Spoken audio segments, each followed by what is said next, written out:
ఆయనకి భవ్యమైన స్వాగతం పలకాల్సిందిగా కోరుతున్నాను. నమో నమో నమో నమో భారత్ మాతాకి. నరేంద్ర మోడీ గారి నాయకత్వం, నరేంద్ర మోడీ గారి నాయకత్వం. మనందరి ప్రియతమ నేత ఇవాళ మన అనకాపల్లి ఎన్నికల ప్రచారానికి విచ్చేసిన మన ప్రియతమ నేత శ్రీ నరేంద్ర మోడీ గారికి స్వాగతం పలకవలసిందిగా మన మాజీ ముఖ్యమంత్రి వర్యులు తెలుగుదేశం పార్టీ జాతీయ అధ్యక్షులు శ్రీ నారా చంద్రబాబు నాయుడు కోరుతున్నాను. ఆయన శాలువాతోనూ అలాగే మెమెంటోతోనూ సత్కరించాల్సిందిగా కోరుతున్నాం.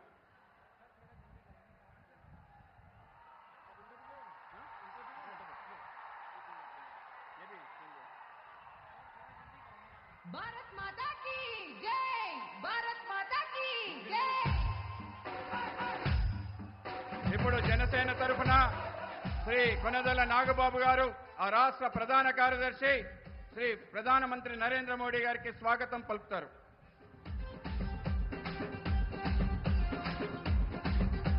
అలాగే మన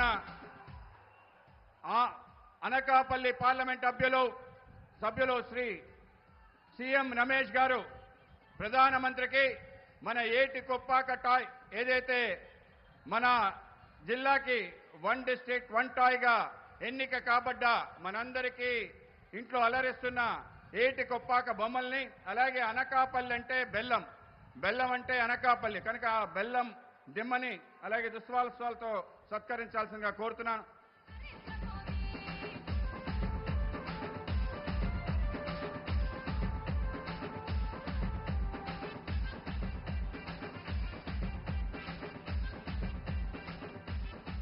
ఇప్పుడు కాబోయే ముఖ్యమంత్రి చంద్రబాబు గారు ఒక్క నిమిషం మాట్లాడతారు. సమయం లేట్ అయింది. మళ్ళీ ప్రధానమంత్రి గారు హెలికాప్టర్లో వెళ్ళాలి, చీకటి పడుతుంది. అందువల్ల మనమందరం ఎదురు చూసి మన ప్రియత ప్రధాని నరేంద్ర మోడీ గారిని మాట్లాడవలసిందిగా కోరుతున్నాను.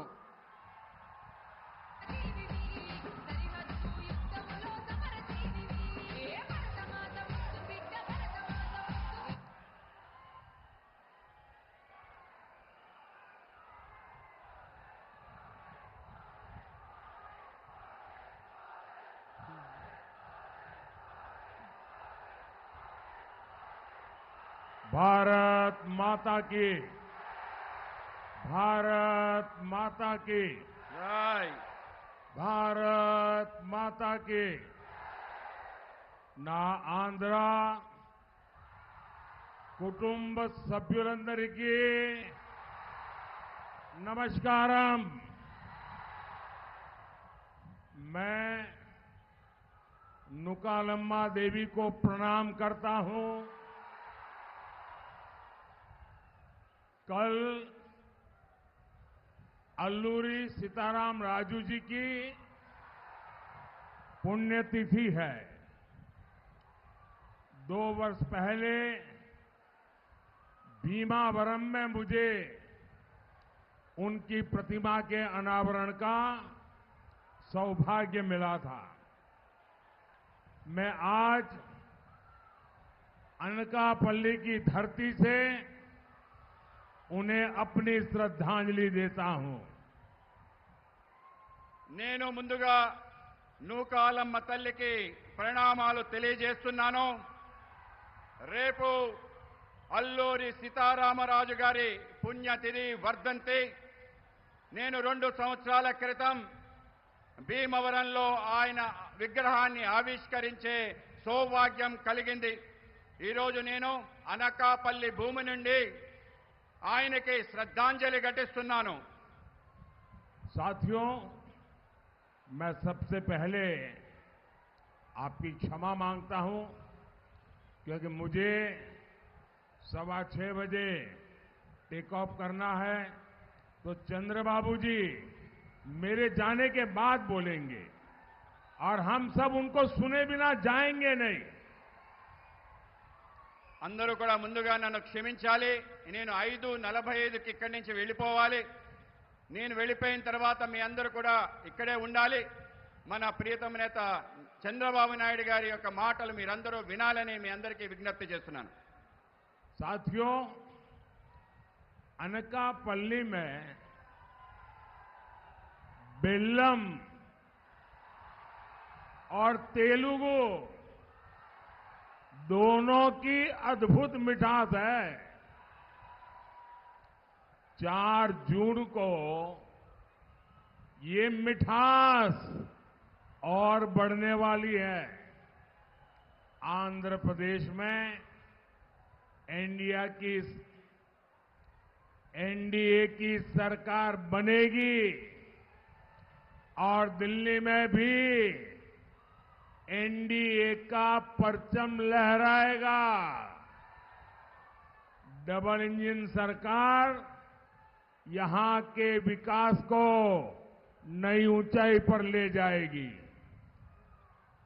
మిత్రులారా, అనకాపల్లిలో బెల్లం మరియు తెలుగు భాష రెండు అద్భుతమైనవి, మధురమైనవి. జూన్ 4వ తారీఖున ఈ తీయదనం మరింతగా పెరగబోతుందని మీకు తెలియజేస్తున్నాను. ఆంధ్రప్రదేశ్లో ఎన్డీఏ ప్రభుత్వం వస్తుంది. అలాగే ఢిల్లీలో కూడా ఎన్డీఏ ప్రభుత్వం జెండా రెపరెపలాడబోతుంది. ఈ యొక్క డబుల్ ఇంజిన్ ప్రభుత్వం అభివృద్ధి కొత్త ఎత్తులకు తీసుకెళ్తుంది. साथियों, ये पहला चुनाव है जो विकसित आंध्र प्रदेश, विकसित भारत के विश्वास पर लड़ा जा रहा है. आज भारत दुनिया की 5th लार्जेस्ट इकोनॉमी है. आज भारत चंद्रमा के दक्षिण ध्रुव पर पहुंचने वाला पहला देश बना है. आज पूरी दुनिया में भारत का सम्मान बढ़ा है. ये गौरव हर भारतवासी का सीना गर्व से चौड़ा कर रहा है. हमारे आंध्र प्रदेश से तो बड़ी संख्या में प्रवासी भारतीय बाहर रहते हैं. अब वहां उनकी भी पहचान एक प्रकार से सम्मान से भरी हुई हो रही है. అభివృద్ధి చెందిన ఆంధ్రప్రదేశ్, అభివృద్ధి చెందిన భారత్ అనే విశ్వాసం పైన పోటీ జరుగుతున్న మొట్టమొదటి ఎన్నిక ఇది.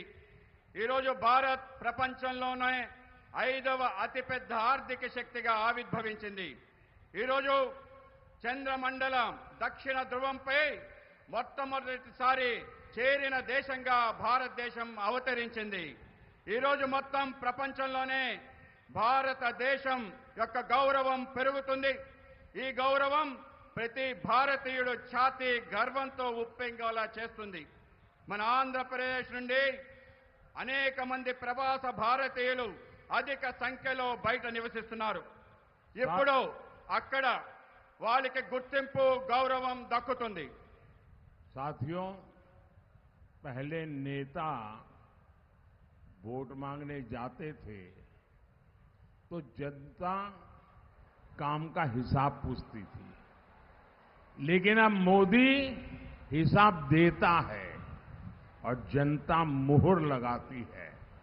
यहां अनकापल्ली से आनंदपुरम तक 6 लेन का हाईवे बना है. रायपुर विशाखापट्टनम एक्सप्रेसवे का निर्माण हो रहा है. 2014 तक आंध्र प्रदेश में 4000 किलोमीटर नेशनल हाईवे थे. आज करीब करीब 9000 किलोमीटर हाईवेज आंध्र प्रदेश में है.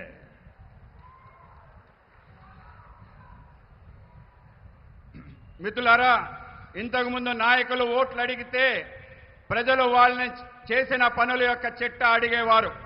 కానీ ఇప్పుడు మోడీ తన పనుల చిట్టాని ప్రజలకు ఇస్తున్నారు. ప్రజలందరూ కూడా దాన్ని ఆమోదిస్తున్నారు. ఇక్కడ అనకాపల్లి నుండి అనంతపురం వరకు 6 రోడ్ల జాతీయ రహదారి నిర్మించాం. రాయ్పూర్ నుండి విశాఖపట్నం వరకు ఎక్స్ప్రెస్ హైవేని నిర్మాణంలో ఉంది. అలాగే కలకత్తా నుంచి చెన్నై ఎక్స్ప్రెస్ హైవే ఈ యొక్క ప్రాంతం నుంచి వెళ్తుంది. 2014 వరకు ఆంధ్రప్రదేశ్లో కేవలం 4000 కిలోమీటర్ల జాతీయ రహదారి ఉండేది.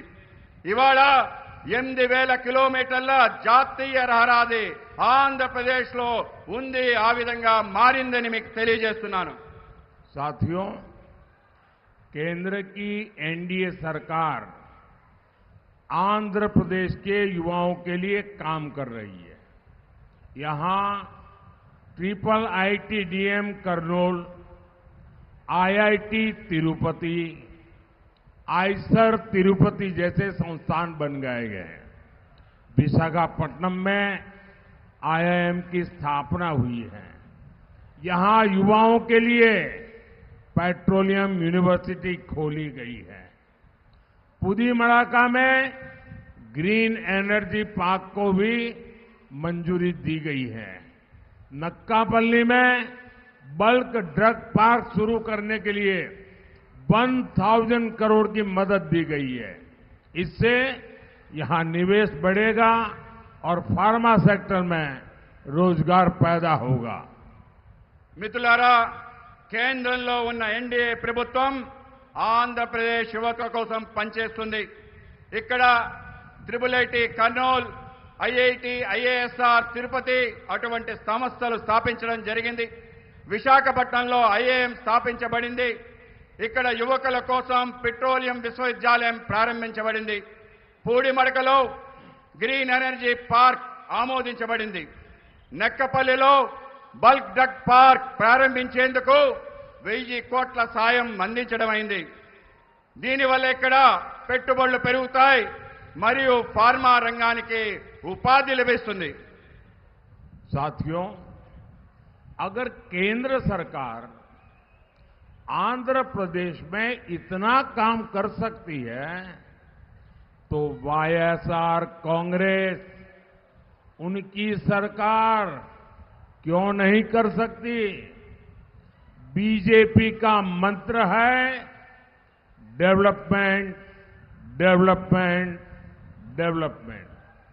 वाईएसआर कांग्रेस का मंत्र है करप्शन, करप्शन, करप्शन. ये विकास के हर कार्य में ब्रेक लगा रहे हैं. हमने विशाखापट्टनम को अलग रेलवे जोन बनाने की मंजूरी दी, लेकिन राज्य सरकार रेलवे मुख्यालय के लिए जमीन नहीं दे रही है. మిత్రులారా, ఆంధ్రప్రదేశ్లో కేంద్ర ప్రభుత్వం అనేక పనులు చేస్తుంది. కానీ వైఎస్ఆర్ కాంగ్రెస్ ప్రభుత్వం ఎందుకు చేయలేకపోతుంది? బీజేపీ మంత్రం అభివృద్ధి, అభివృద్ధి, అభివృద్ధి. వైఎస్ఆర్ కాంగ్రెస్ మంత్రం అవినీతి, అవినీతి, అవినీతి. ఇక్కడ వీళ్ళు అభివృద్ధి పనులకి అనేక రకాల ఆటంకాలు కల్పిస్తున్నారు. మేము విశాఖపట్నం కోసం ప్రత్యేక రైల్వే జోన్ ఆమోదించడం జరిగింది. కానీ రాష్ట్ర ప్రభుత్వం రైల్వే ముఖ్య కార్యాలయం కోసం భూమి ఇవ్వటం లేదు. साथियों, हमने आंध्र प्रदेश के गरीबों के लिए 24 लाख पीएम आवास स्वीकृत किए हैं, लेकिन वाईएसआर कांग्रेस, ये सरकार इसके आधे घर भी गरीबों के लिए नहीं बना पाई. मोदी गरीब की पीड़ा दूर कर रहा है, इन्हें उसमें भी पीड़ा है. इनका एक ही एजेंडा है, जहां करप्शन नहीं वहां काम नहीं. ఆంధ్రప్రదేశ్లో పేదలకు 21 లక్షలు ప్రధానమంత్రి ఆవాస గృహాలు మంజూరు చేశాం. కానీ వైఎస్ఆర్ కాంగ్రెస్ ప్రభుత్వం దాంట్లో సగం కూడా పేదలకి ఇల్లు ఇవ్వలేదని మీకు తెలియజేస్తున్నాను. మోడీ పేదల బాధలు తీరుస్తున్నాడు, కానీ వాళ్లకు బాధలు తొలగిస్తున్న బాధ కలుగుతుంది. వాళ్ళది ఒకటే ఎజెండా. ఇక్కడ అవినీతి ఎక్కడ ఉంటుందో అక్కడ పని ఉండదు. साथियों, उत्तर आंध्रा सुजला सरवंती इरिगेशन प्रोजेक्ट यहां की राज्य के वर्क कल्चर का बहुत बड़ा उदाहरण है। ये प्रोजेक्ट जगन रेड्डी के पिता वाईएसआर ने शुरू किया था। अपने पिता की पॉलिटिकल विरासत तो इन्होंने ले ली, लेकिन उनके शुरू किए हर प्रोजेक्ट भी ये पूरे नहीं कर पाए। इसी तरह पोलावरम प्रोजेक्ट को भी इन्होंने ठप कर रखा है। हमारी केंद्र सरकार ने पोलावरम प्रोजेक्ट के लिए 15,000 करोड़ रुपए जारी किए हैं, लेकिन वाईएसआर कांग्रेस को किसानों की कोई चिंता नहीं है। మిత్రులారా, ఉత్తరాంధ్ర సుజల స్రవంతి జలవనరుల ప్రాజెక్ట్ ఇక్కడ ప్రభుత్వ పనితీరుకి ఒక అతిపెద్ద ఉదాహరణ. ఈ ప్రాజెక్ట్ జగన్ రెడ్డి తండ్రి వైఎస్ రాజశేఖర రెడ్డి గారు ప్రారంభించారు. ఆయన వారి తండ్రి రాజకీయ వారసత్వాన్ని తీసుకున్నారు, కానీ ఆయన ప్రారంభించిన ప్రాజెక్టులు కూడా పూర్తి చేయలేకపోయారు. అదేవిధంగా పోలవరం ప్రాజెక్ట్ కూడా అడ్డుకుంటున్నారు. మా కేంద్ర ప్రభుత్వం పోలవరం ప్రాజెక్ట్ కోసం 15,000 కోట్ల రూపాయలు మంజూరు చేయడం జరిగింది.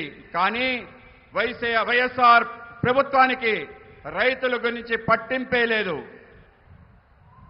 साथियों, अनकापल्ली और आंध्र प्रदेश गन्ना किसानों का इतना बड़ा केंद्र रहा है, लेकिन प्रदेश सरकार की नीतियों के कारण किसान परेशान है। किसान गन्ना उगाना छोड़ रहे हैं। इस इलाके में अधिकांश चीनी मिलें बंद हो गई है। మిత్రులారా, అనకాపల్లి మరియు ఆంధ్రప్రదేశ్ చేరుకు రైతులకి చాలా పెద్ద కేంద్రంగా ఉంది. కానీ రాష్ట్ర ప్రభుత్వ విధానం వల్ల రైతులు ఆందోళన చెందుతున్నారు. రైతులు చెరుకు పంటను పండించడం మానుకుంటున్నారు. ఈ ప్రాంతంలో చాలా చక్కెర పరిశ్రమలు మూతబడ్డాయి. मैं आंध्र प्रदेश के किसानों को आश्वस्त करना चाहता हूं, डबल इंजन की सरकार में यहां गन्ना किसानों के जीवन की मिठास वापस लौटेगी। मोदी का मिशन है हमारे गन्ना किसान ऊर्जादाता भी बनेंगे। आज मोदी पेट्रोल में इथेनॉल ब्लेंडिंग बढ़वा रहा है। इससे देश में करीब 80,000 करोड़ रुपीस गन्ना किसानों को मिले हैं। इसका बहुत बड़ा लाभ गन्ना किसानों को हो रहा है। నేను ఆంధ్రప్రదేశ్ రైతులకు హామీ ఇవ్వాలనుకుంటున్నాను. మా డబుల్ ఇంజిన్ ప్రభుత్వంతో చెరుకు రైతుల జీవితాల్లో తిరిగి మాధుర్యం తీసుకొస్తానని అంటున్నాను. మన చెరుకు రైతులు కూడా శక్తి దాతలుగా మారాలనేదే మోడీ లక్ష్యం. ఈరోజు మోడీ గారు పెట్రోల్లో ఇథనాల్ కలపడాన్ని ప్రోత్సహిస్తున్నారు. దీనివల్ల దేశంలోనే దాదాపు 8,000 కోట్ల రూపాయలు చెరుకు రైతులకు అందుతున్నాయి. దాంతో చెరుకు రైతులు భారీగా లబ్ధి పొందుతున్నారు. साथियों, एनडीए सरकार ने ही पहली बार हमारे फिशरमैन की भी चिंता की है। हमने फिशरीज सेक्टर के लिए अलग मंत्रालय शुरू किया। हमने फिशरमैन को किसान क्रेडिट कार्ड की सुविधा दी।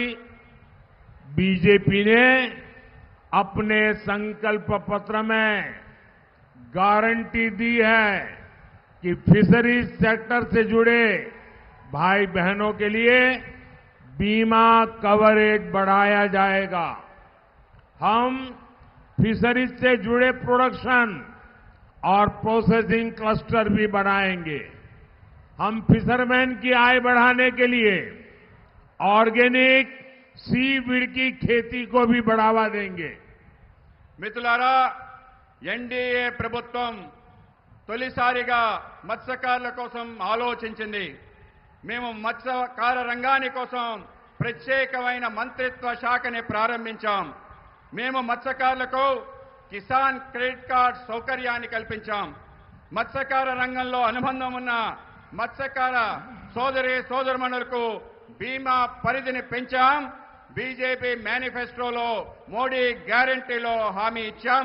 మేము మత్స్యకార రంగానికి అనుబంధం ఉన్న ఉత్పత్తి మరియు ప్రాసెసింగ్ క్లస్టర్ను సృష్టిస్తున్నాం. మేము మత్స్యకారుల ఆదాయం పెంచేందుకు సేంద్రియ సీవీడ్ సాగును కూడా ప్రోత్సహిస్తున్నాం.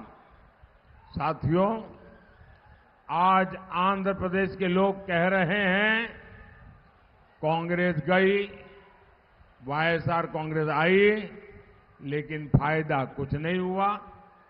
कांग्रेस हो या वाईएसआर कांग्रेस, दोनों की एक ही पहचान है। इनकी पहचान है बेलगाम भ्रष्टाचार। इनकी पहचान है माफिया राज। बगल में ही कर्नाटका में कांग्रेस को कुर्सी मिली है, वहां टैंकर माफिया, लैंड माफिया सरकार चला रहे हैं। यहां आंध्र प्रदेश में भी सैंड माफिया, लैंड माफिया और शराब माफिया का राज चल रहा है। आपको इस लूट से आंध्र प्रदेश को मुक्त कराने के लिए एनडीए की सरकार चुननी है। మిత్రులారా, ఈరోజు ఏపీ ప్రజలు అంటున్నారు కాంగ్రెస్ పోయింది, వైఎస్ఆర్ కాంగ్రెస్ వచ్చింది, అయినా ఏమీ ప్రయోజనం లేదని. కాంగ్రెస్ అయినా వైఎస్ఆర్ కాంగ్రెస్ అయినా ఇద్దరికీ ఒకటే గుర్తింపు. వాళ్ళ గుర్తింపు హద్దులు లేని అవినీతి. వాళ్ళ గుర్తింపు మాఫియా రాజ్యం. మన పక్క ఉన్న కర్ణాటకలో కాంగ్రెస్ సీటేసి కూర్చుంది. అక్కడ ట్యాంకర్ మాఫియా, భూ మాఫియాతో ప్రభుత్వాన్ని నడుపుతున్నారు. ఇక్కడ ఏపీలో కూడా ఇసుక మాఫియా, భూ మాఫియా, మద్యం మాఫియాతో రాజ్యం నడుపుతున్నారు. ఈ దోపిడీ నుంచి ఆంధ్రప్రదేశ్ని విముక్తి చేసేందుకు మీరు ఎన్డీఏ ప్రభుత్వాన్ని ఎన్నుకోవాలి.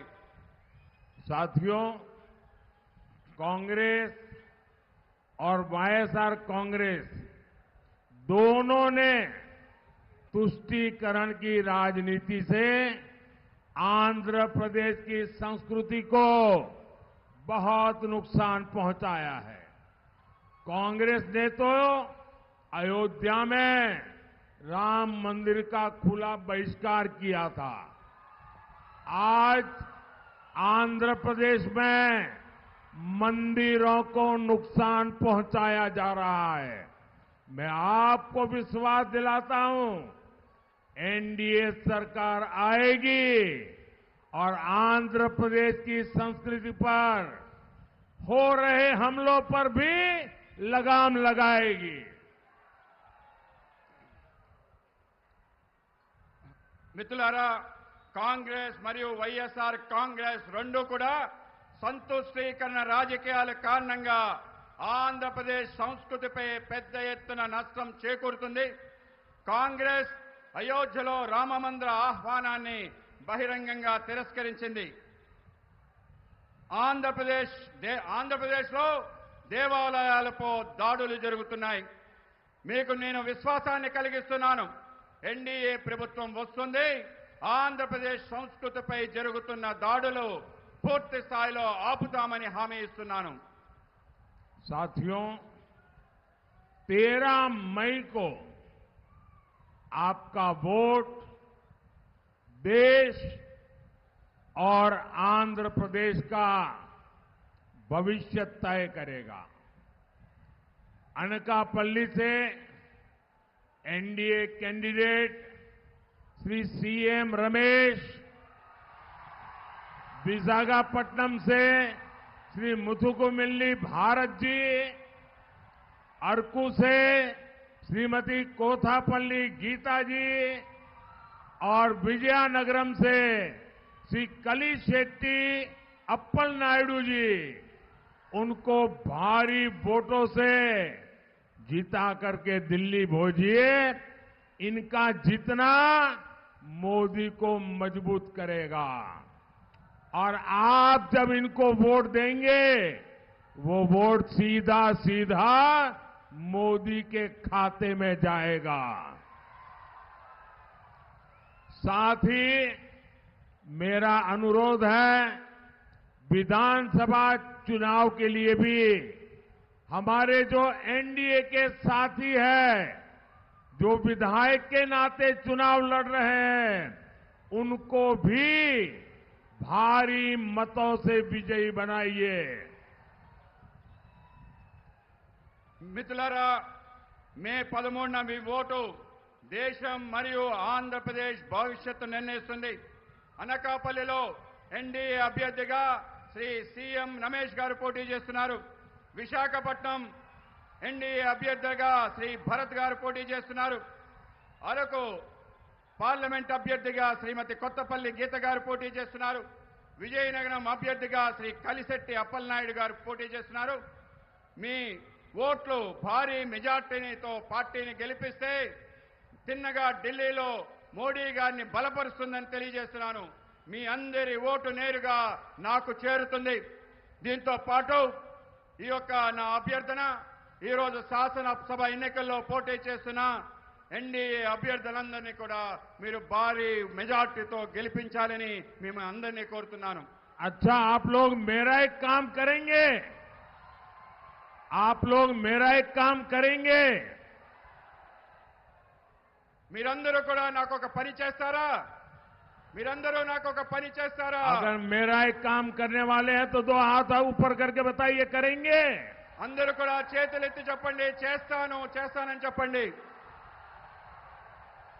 आप सभी यहां से जब जाएंगे तो ज्यादा से ज्यादा घरों में लोगों को जाकर के मिलिए और मिलकर के कहिए कि अपने मोदी जी आए थे और मोदी ने उनको नमस्कार कहा है। हर घर में जाके मेरा नमस्कार पहुंचाइए। जब मेरा नमस्कार उनको मिलेगा तो वो मुझे आशीर्वाद देंगे और हर परिवार का आशीर्वाद मुझे नई ऊर्जा देता है और उस ऊर्जा से मैं आपकी सेवा में खप जाता हूं। इसलिए घर घर जाकर मेरा सबको नमस्कार पहुंचाइए। మీరు ఇక్కడి నుంచి వెళ్ళిన తర్వాత ప్రతి ఇంటింటికి వెళ్ళండి. ఇవాళ మోడీ గారు చెప్పారు, మోడీ గారు మీ అందరికీ నమస్కారం చెప్పమన్నారు.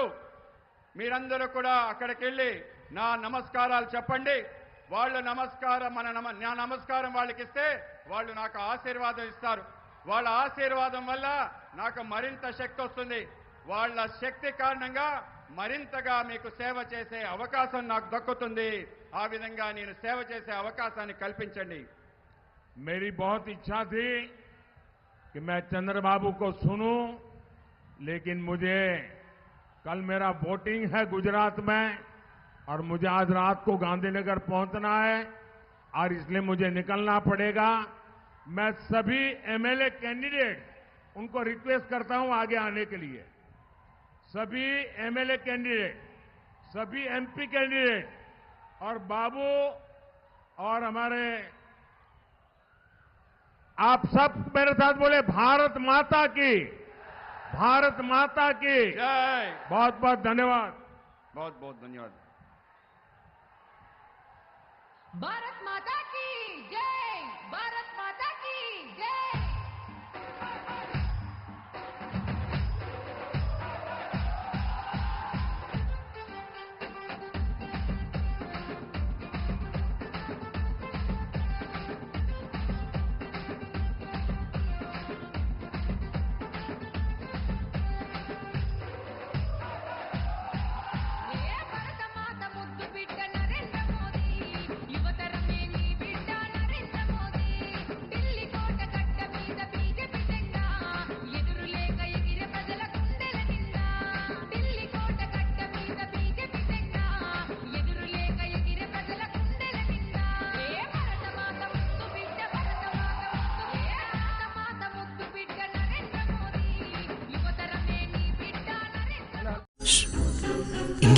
யோசிக்கிறேன். எப்படி எடுக்கிறதுன்னு யோசிக்கிறேன். இப்படி எடுத்தா போச்சு.